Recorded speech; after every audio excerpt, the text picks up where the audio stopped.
ওয়াশিংটনে বাজছে নতুন সুর।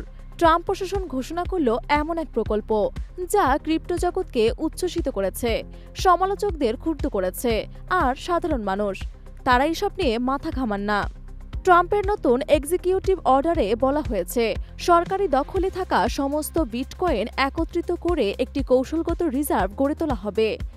ঠিক যেমন স্বর্ণ ও পেট্রোলিয়াম মজুত রাখা হয়, তেমনই রাখা হবে ক্রিপ্টোকারেন্সি।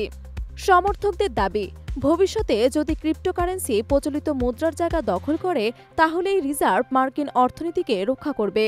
এই বিনিয়োগ জাতীয় ঋণ কমাতেও সাহায্য করতে পারে। কিন্তু সমালোচকরা একেবারেই একমত নন। নিন্দুকদের মতে বিটকয়েনের মূল্যবৃদ্ধির পেছনে হাত আছে বড় বড় বিনিয়োগকারীদের। হোয়াইট হাউসে প্রেসিডেন্টের সঙ্গে বৈঠক করতে হাজির হয়েছিলেন ৩ জনেরও বেশি ক্রিপ্টো সিও। এই রিজার্ভ আসলে কয়েকজন ধনী বিনিয়োগকারীর পকেট ভরানোর ফন্দি। ব্লকওয়ার্কসের সহ প্রতিষ্ঠাতা জেসন ইয়ানো উইৎজো বলেন, ফেডারেল রিজার্ভ যদি ডলারকে পুরোপুরি ধ্বংস করে দেয়, তখনই কেবল বিটকয়েন বিকল্প হয়ে উঠবে। বিটকয়েনকে বিদ্যুৎ উৎপাদনের জন্য পুড়িয়ে ফেলা যায় না, গাড়ির জ্বালানি হিসেবেও ব্যবহার করা যায় না। তাহলে এই রিজার্ভটি শুধুই একটি রাজনৈতিক চমক। বাজারে অস্থিরতা প্রবল, ক্রিপ্টোপ্রেমীরা উল্লাস করছে, আর অর্থনীতিবিদরা ট্রাম্পের এই পদক্ষেপকে এক প্রকার জুয়া বলেই মনে করছেন।